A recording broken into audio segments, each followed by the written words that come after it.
இன்னைக்கு திரவங்களினுடைய வெப்ப விரிவு பற்றி நம்ம பார்க்க போறோம். இப்போ பாலை அடுப்புல வைக்கிறோம். வெப்பப்படுத்தினுடைய பால் பொங்கி வருகின்றது. அப்போ திரவத்தினுடைய பாலினுடைய பருமன் அளவு அதிகரிக்கிறது.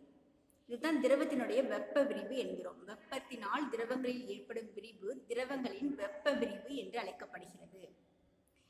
இப்போ திரவத்தினுடைய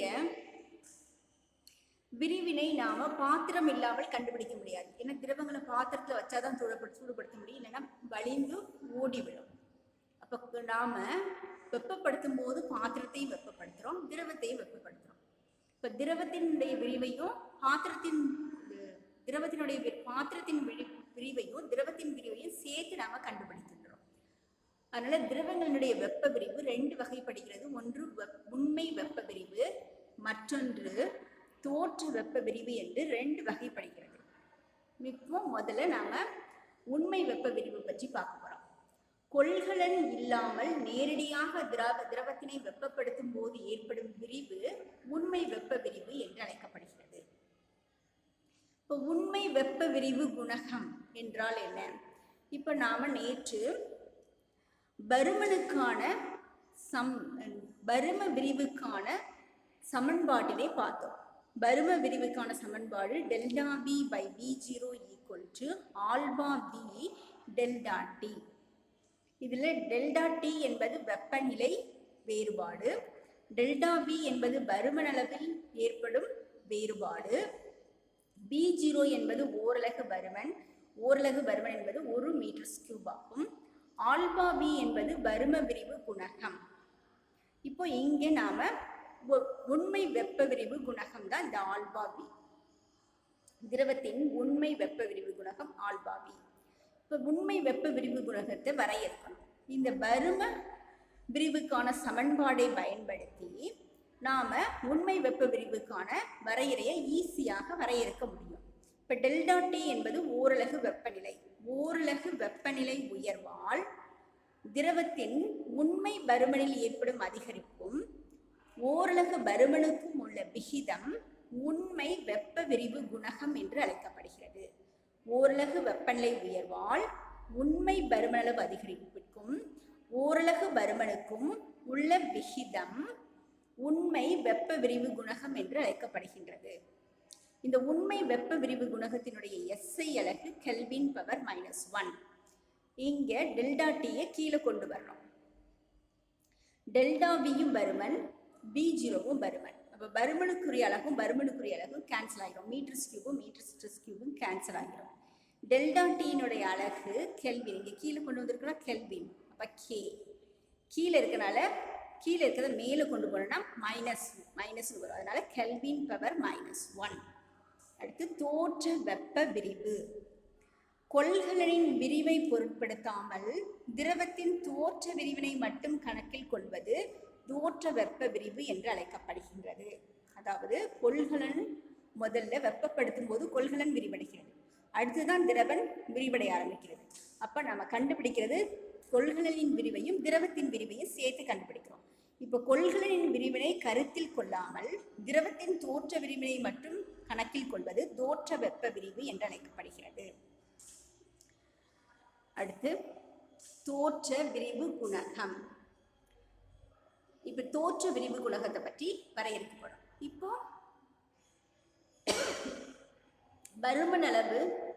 பரும விரிவுக்கான சமன்பாட்டை எடுத்துக்கொள்கிறோம். Delta V by V0 = alpha V delta T. Delta T என்பது வெப்பநிலை வேறுபாடு, டெல்டா V என்பது பருமன் வேறுபாடு, V0 என்பது ஓரலகு பருமன், ஆல்பா V என்பது தோற்ற விரிவு குணகம். இப்போ வரையறுக்கணும். வரையறையை ஓரளவுக்கு செய்யணும். ஓரலகு வெப்பநிலை உயர்வுக்கு திரவத்தின் தோற்ற பருமன் விரிவிற்கும் ஓரலகு பருமனுக்கும் உள்ள விகிதம் தோற்ற விரிவு குணகம் என்று அழைக்கப்படுகிறது. ஓரலகு வெப்பநிலை உயர்வால் திரவத்தில் அதிகரிக்கும் தோற்ற பருமனுக்கும் ஓரலகு பருமனுக்கும் உள்ள விகிதம் தோற்ற விரிவு குணகம் என்று அழைக்கப்படுகிறது. இதுலேயும் பருமனுக்குரிய அலகும் கேன்சல் ஆகிரும். டெல்டா டி கீழே கொண்டு வந்தோம்னா டெல்டா டி என்பது வெப்பநிலை அலகு கெல்வின். கே கீழே வரும். கீழே இருக்க கேயை மேலே கொண்டு போனால் கே பவர் -1 வரும். அதனால தோற்ற விரிவு குணகத்தின் SI அலகு கெல்வின் பவர் -1 ஆகும். அடுத்தது உண்மை வெப்ப விரிவு மற்றும் தோற்ற விரிவு வெப்ப விரிவினை கணக்கிடுவதற்கான ஒரு சோதனையை பார்க்க போறோம். இப்போ ஒரு ரவுண்ட் பாட்டம் பிளாஸ்க் ஒரு குடுவையை எடுத்துக்கொள்கின்றோம். அந்த குடுவையில திரவத்தால் நிரப்புகிறோம். குடுவையை திரவத்தால் நிரப்புகின்றோம். அந்த திரவத்தை ஒரு துளை அடைப்பானால் மூடி ஒரு நுண்துளை குழாயினை அதில் சேர்க்கிறோம். இப்ப நுண்துளை குழாயில் திரவ மட்டம் நுண்புழை ஏற்றத்தின் மூலமாக சிறு தூரம் உயர்ந்து நிற்கும். அந்த நுண்புழை குழாயில் ஆரம்ப திரவ மட்டத்தை L1 என்று குறித்துக் கொள்கிறோம். திரவத்தின் ஆரம்ப நிலை L1. கூம்பு குடுவையில் உள்ள திரவமானது நுண்புழை குழாயில் சிறிது தூரம் ஏறி நிற்கின்றது. அந்த மட்டத்தை குறிச்சு கொள்கிறோம். அது L1. அது திரவத்தின் ஆரம்ப நிலை என்று அழைக்கப்படுகிறது. அடுத்து திரவத்தை சூடுபடுத்தும் போது முதல்ல என்ன செய்யும்? குடுவை விரிவடைகிறதுனால வெப்பத்தினால் குடுவை விரிவடைகிறதுனால திரவ மட்டம் குறைகின்ற திரவ மட்டத்தை L2 என்று குறித்துக் கொள்கின்றோம். அதாவது திரவத்தினுடைய பருமன் குறைகின்ற மட்டத்தை L2 என்று குறித்துக் கொள்கிறோம். நம்ம தொடர்ந்து சூடுபடுத்திக்கிட்டே இருக்கும்போது ஒரு கட்டத்துல குறைஞ்சுக்கிட்டே வந்த திரவம் அதிகரிக்க ஆரம்பிக்குது. இப்ப எந்த இடத்துல அதிகரிக்க ஆரம்பிக்கிறதோ அந்த இடத்துல L2 குறிச்சிருக்கோம். இப்ப திரவ மட்டம் அதிகரித்து கொண்டே போகிறது. திரவத்தினுடைய இறுதி நிலையை L3 என்று குறித்துக் கொள்கிறோம். திரவத்தின் ஆரம்ப நிலை L1, திரவ மட்டம் குறைதல் L2. அதாவது கூம்பு குடுவை விரிவடைகிறதுனால திரவ மட்டம் குறைகின்றது, அது L2. அடுத்து இறுதி திரவ நிலை L3.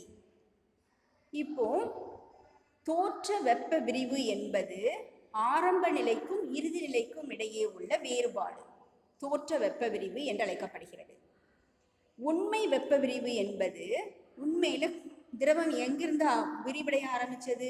L2ல இருந்து விரிவடைய ஆரம்பிச்சது. L1ல இருந்து L1க்கு குறைஞ்சி L2ல இருந்து விரிவடைய ஆரம்பிச்சது. அப்போ உண்மையில L2ல இருந்து விரிவடைய ஆரம்பிச்சதுனால உண்மை வெப்ப விரிவு என்பது L3 - L2 ஆகும். இப்போ உண்மை வெப்ப விரிவு = L3 - L2. இறுதி திரவ நிலைக்கும் திரவம் குறைந்த மட்டத்திற்கும் இடையே உள்ள வேறுபாடு.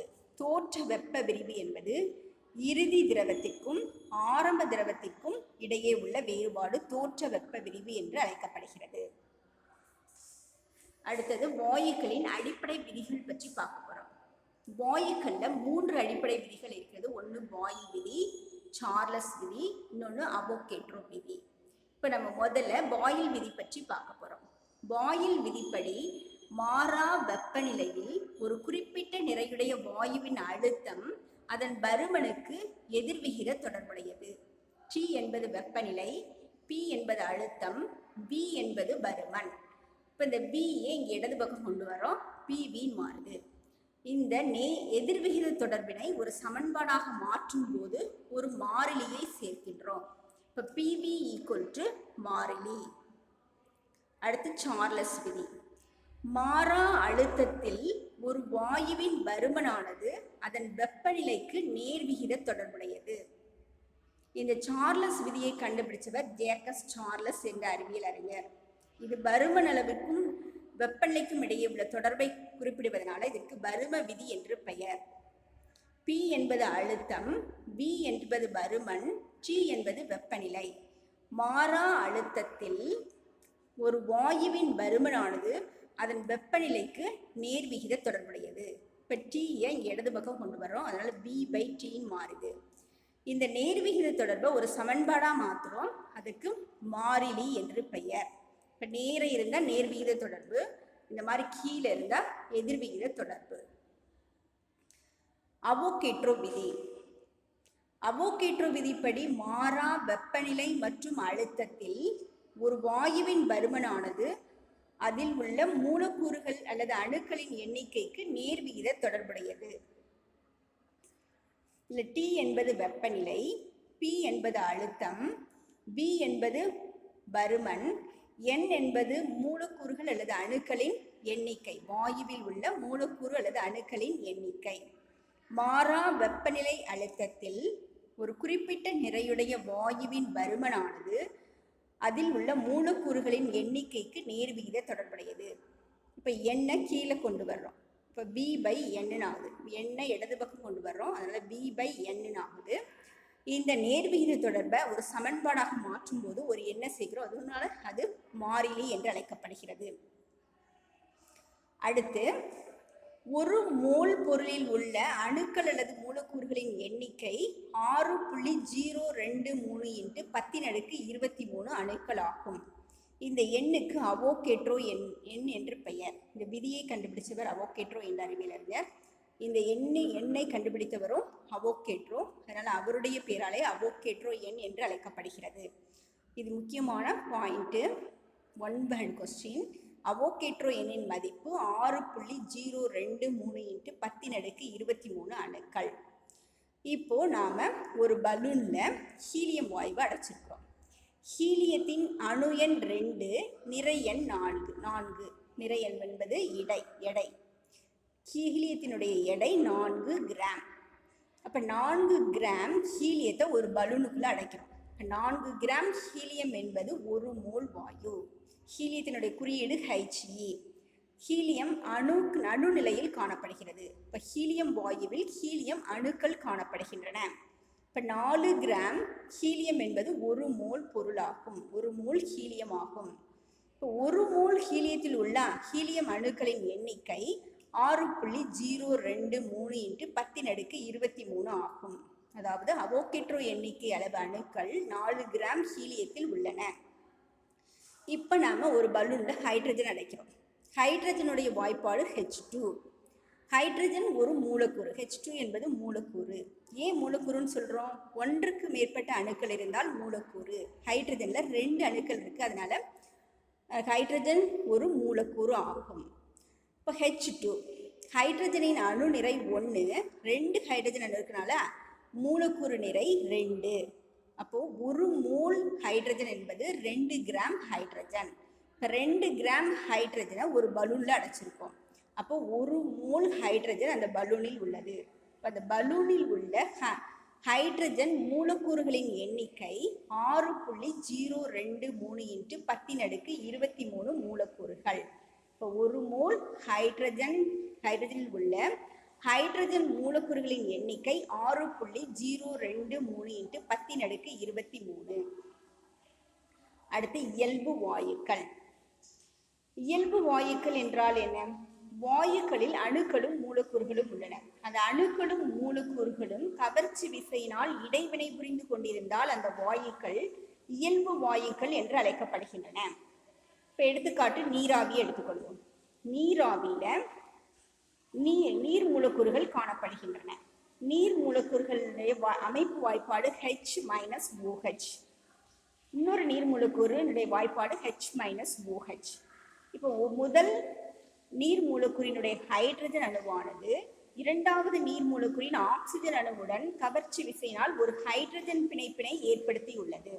இவ்வாறு அணுக்கள் மூலக்கூறுகளுக்கிடையே கவர்ச்சி விசையினால் இடைவினை புரிந்து கொண்டிருந்தால் அந்த வாயுக்கள் இயல்பு வாயுக்கள் என்று அழைக்கப்படுகின்றன. அதாவது ஒரே விதமான மூலக்கூறுகளுக்கிடையே காணப்படும் கவர்ச்சி விசை. இதே மாதிரி ஒரு ஹைட்ரஜன் நீர் மூலக்கூறுக்கும் ஒரு NO2 மூலக்கூறுகளுக்கும் இடையே ஹைட்ரஜன் பிணைப்பு காணப்பட்டால் அது வெவ்வேறு விதமான மூலக்கூறுகளுக்கிடையேயான கவர்ச்சி விசை என்று அழைக்கப்படுகிறது. அப்போ வாயுவில் உள்ள அணுக்கள் மற்றும் மூலக்கூறுகளுக்கிடையே கவர்ச்சி விசையினால் இடைவினை புரியும் வாயுக்கள் இயல்பு வாயுக்கள் என்று அழைக்கப்படுகின்றன.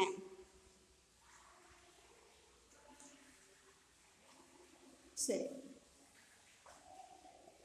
இந்த இயல்பு வாயுக்களுடைய கவர்ச்சி விசையை நீங்க தாவரவியல்ல ஒட்டிணைவு கூட்டிணைவுன்னு படிச்சீங்க.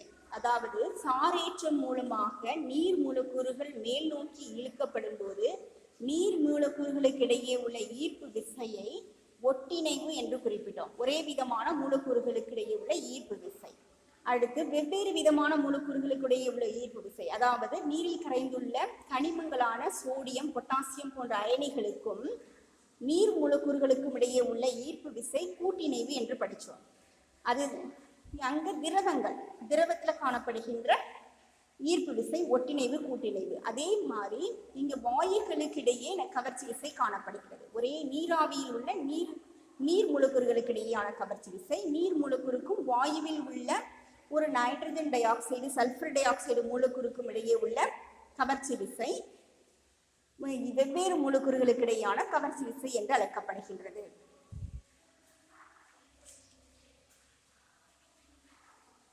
அடுத்து இப்போ ஒரு வாயுவினுடைய வெப்பநிலையை அதிகரிக்கும் பொழுது வாயு விரிவடைகின்றது.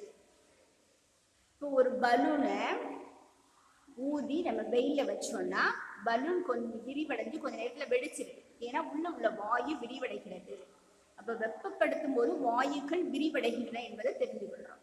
அடுத்து சூரிய ஒளியினால் வாயுக்கள் வெப்பமடையும் பொழுது புவியானது வெப்பமடைகிறது. இந்த புவியினுடைய வெப்பத்தினால் புவிக்கு அருகில் உள்ள வாயுக்கள் வெப்பமடைந்து மேல் நோக்கி செல்கின்றன. மேலே உள்ள குளிர்ந்த வாயுக்கள் கீழ் நோக்கி வருகின்றன. அப்ப வாயுக்கள் வெப்பமடையும் போது வாயு மூலக்கூறுகள் விரிவடைகின்றன. இப்ப மிக அதிக வெப்பம் இருக்கும் பொழுது வாயுக்களின் விரிவும் அதிகமாக இருக்கும். அப்ப வாயு மூலக்கூறுகளுக்கு இடையே உள்ள ஈர்ப்பு விசை குறைந்து விடுகிறது. வாயு மூலக்கூறுகளுக்கு இடையே உள்ள இடைவெளி அதிகரித்து வாயு மூலக்கூறுகளுக்கு இடையே உள்ள ஈர்ப்பு விசை, கவர்ச்சி விசை குறைந்து விடுகின்றது. அதே மாதிரி மிக குறைந்த அழுத்தம்.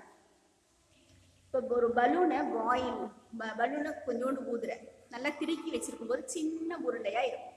அதே வாயுவை திருக்கிறத லூஸ் பண்ணி அந்த வாயு பகுதியை மாத்திரம் பிடிச்சு வச்சுக்கிட்டா அப்படி தொங்கி கொண்டு இருக்கிறத பார்ப்போம். பலூன் விரிவடைகின்றது. அப்ப அழுத்தம் குறையும் பொழுது நம்ம திருக்கும் போது அழுத்தம் அதிகரிக்கிறது. அதனால சின்ன உருண்டையா இருக்கு பலூன். இந்த திருக்கிறத விட்டுட்டோம்னா பெரிய உருண்டை ஆகிறது. வாயுக்களுடைய அழுத்தம் குறைந்து விடுகின்றது. இப்போ வாயுக்களின் அழுத்தம் குறையும் பொழுது பலூன் பெருசாகின்றது. அழுத்தம் குறையும் பொழுது மூலக்கூறுகளுக்கு இடையே உள்ள இடைவெளி அதிகரிக்கிறது. மிக அதிக வெப்பநிலையும் வாயு மூலக்கூறுகளுக்கு இடையே உள்ள இடைவெளி அதிகரிக்கிறது. மிக குறைந்த அழுத்தத்திலேயும் வாயு மூலக்கூறுகளுக்கு இடையே உள்ள இடைவெளி அதிகரிக்கிறது. இதனால் வாயு மூலக்கூறுகளுக்கு இடையே உள்ள கவர்ச்சி விசை குறைந்து கவர்ச்சி விசை இல்லாமல் ஆகின்றது. இப்ப எப்பொழுது ஒரு இயல்பு வாயுக்களுக்கு இடையே உள்ள கவர்ச்சி விசை குறைகின்றதோ அப்பொழுது அது நல்லியல்பு வாயுவாக மாறுகிறது. மிக அதிக வெப்பநிலை மற்றும் மிக குறைந்த வெப்பநிலையில் இயல்பு வாயுக்கள் நல்லியல்பு வாயுக்களாக மாறுகின்றன. இப்ப நல்லியல்பு வாயுக்கள்னா என்ன? வாயுவில் உள்ள அணுக்கள் மூலக்கூறுகளுக்கிடையே இடைவினை நடைபெறாத வாயுக்கள் நல்லியல்பு வாயுக்கள் என்று அழைக்கப்படுகின்றன. எப்போது அணுக்கள் மூலக்கூறுகள் இடைவினை புரியாது? மிக அதிக வெப்பநிலை மற்றும் மிக குறைந்த அழுத்தத்தில் வாயுக்கள் உள்ள போது வாயுக்கள் இடைவினை புரிவதில்லை. அடுத்து பாயில் விதி, சார்லஸ் விதி, அவோகேட்ரோ விதிகளுக்கு உட்படும் வாயுக்கள் நல்லியல்பு வாயுக்கள் என்று அழைக்கப்படுகின்றன. அடுத்து நல்லியல்பு வாயு சமன்பாட்டை வருவித்தல். இப்போ பாயில் விதிப்படி PV = மாறிலி. சார்லஸ் விதிப்படி V/T = மாறிலி. அவோகேட்ரோ விதிப்படி V/N = மாறிலி. இப்போ இந்த மூணு சமன்பாட்டையும் விதிகளின் சமன்பாட்டையும் ஒன்றிணைக்க போறோம். இடது பக்கம் என்ன இருக்கு? P இருக்குது. மூன்றுலையும் V இருக்கு. அதுக்கு பொதுவா ஒரு V எடுத்துக்கிறோம். கீழே N இருக்கு, அந்த N எடுத்துக்கிறோம். இங்க கீழே T இருக்கு, T எடுத்துக்கிறோம். இப்போ PV/NT இந்த வலது பக்கம் முழுவதும் மாறிலி, ஒரு மாறாத எண். PV/NT மாறிலி. பாயில் விதி, சார்லஸ் விதி, அவோகேட்ரோ விதி, மூன்று விதியையும் இணைத்து கிடைக்கும் சமன்பாடு PV/NT மாறிலி. இந்த சமன்பாடுக்கு வாயு இணை சமன்பாடு என்று பெயர். இதுல N என்பது என்னது? மூலக்கூறுகளின் எண்ணிக்கை. P என்பது அழுத்தம், V என்பது பருமன், N என்பது மூலக்கூறுகளின் எண்ணிக்கை, T என்பது வெப்பநிலை. இப்ப N என்பது மூலக்கூறுகளின் எண்ணிக்கை. நம்ம ஏற்கனவே என்ன பார்த்திருக்கோம்? ஒரு மோல் பொருளில் அவோகேட்ரோ எண்ணிக்கை அளவு அணுக்கள் இருக்கும் அல்லது மூலக்கூறுகள் இருக்கும்னு பார்த்திருக்கோம். அப்போ N என்பது 1ன்னா n இங்கே இதுல n என்பது மூலக்கூறுகளின் எண்ணிக்கை, மியூ என்பது மோல்களின் எண்ணிக்கை, Na என்பது அவோகேட்ரோ எண். இப்ப n என்பது 1னா அவோகேட்ரோ எண்ணிக்கை அளவு அணுக்கள் இருக்கும். ஆனா நாம எடுத்திருக்க வாயுல மியூ மோல் வாயுக்கள் உள்ளன. அப்போ மியூ மோல் வாயுக்கள் இருக்குன்னா மியூவால அவோகேட்ரோ எண்ணை பெருக்கணும்னா கிடைக்கக்கூடிய எண்ணிக்கை தான் அந்த கொள்கலனில் உள்ள வாயு மூலக்கூறுகளின் எண்ணிக்கை. இப்ப n equal to mu Na, மோல்களின் எண்ணிக்கை இன்டு அவோகேட்ரோ எண். இப்ப இந்த n என்ற இடத்துல மியூ Na என்பதை நம்ம பிரதியிட போறோம். அப்ப என்ன வரும்? PV மியூ Na வரும்.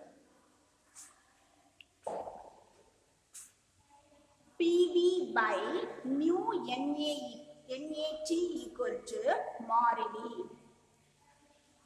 P என்பது அழுத்தம், V என்பது பருமன், mu என்பது மோல்களின் எண்ணிக்கை, Na என்பது அவோகேட்ரோ எண், T என்பது வெப்பநிலை. இவற்றை PVயை பெருக்கி mu NaT ஆல் வகுத்தால் கிடைக்கக்கூடிய எண் ஒரு மாறிலி ஆகும். இந்த மாறிலிக்கு போல்ட்ஸ்மேன் மாறிலி என்று பெயர். PV by mu NaT equal to மாறிலி. அந்த மாறிலிக்கு என்ன பெயர்? KB அல்லது போல்ட்ஸ்மேன் மாறிலி என்று பெயர். இந்த போல்ட்ஸ்மேன் மாறிலியின் மதிப்பு 1.381 × 10⁻⁻23 ஜூல் கெல்வின் பவர் -1. இது 3 கூடாம இருக்கு. 23 ஜூல் கெல்வின் பவர் -1. அடுத்து இப்போ PVயை இடது பக்கம் வச்சுக்கிறோம். இந்த மியூ NaT TKTயை இந்த பக்கம் கொண்டு போறோம். மியூ இங்க வந்துருச்சு, Na இங்க வந்துருச்சு, KB அடுத்து எழுதியிருக்கிறோம், Tயை இங்க எழுதியிருக்கிறோம். இது மூணும் மாறிலி. மியூ என்பது மோல்களின் எண்ணிக்கை, Na என்பது அவோகேட்ரோ எண், KB என்பது போல்ட்ஸ்மேன் மாறிலி. மூன்றும் மாறாத எண். அதனால மாறிலிகளை முதல்ல எழுதிட்டு மாறக்கூடிய வெப்பநிலையை மற்றும் கடைசியில் எழுதியிருக்கிறோம். PV equal to mu Na KB T. இப்போ mu Na KB equal to R. இந்த R என்பது பொது வாயு மாறிலி. இந்த பொது வாயு மாறிலியின் மதிப்பு 8.31 joule mole power -1 kelvin power -1. இந்த மோல்களின் எண்ணிக்கை, அவோகேட்ரோ எண், போல்ட்ஸ்மேன் மாறிலி மூன்றையும் பெருக்கி கிடைக்கக்கூடிய எண் R ஆகும். இது பொது வாயு மாறிலி என்று அழைக்கப்படுகிறது. பொது வாயு மாறிலியின் மதிப்பு 8.31 joule mole power -1 kelvin power -1. இப்போ இந்த மியூ Na KB என்ற இடத்துல R நம்ம பிரதியிட போறோம். PV equal to RT. இது PV equal to RT என்பது நல்லியல்பு வாயு சமன்பாடு என்று அழைக்கப்படுகின்றது. தேங்க்யூ.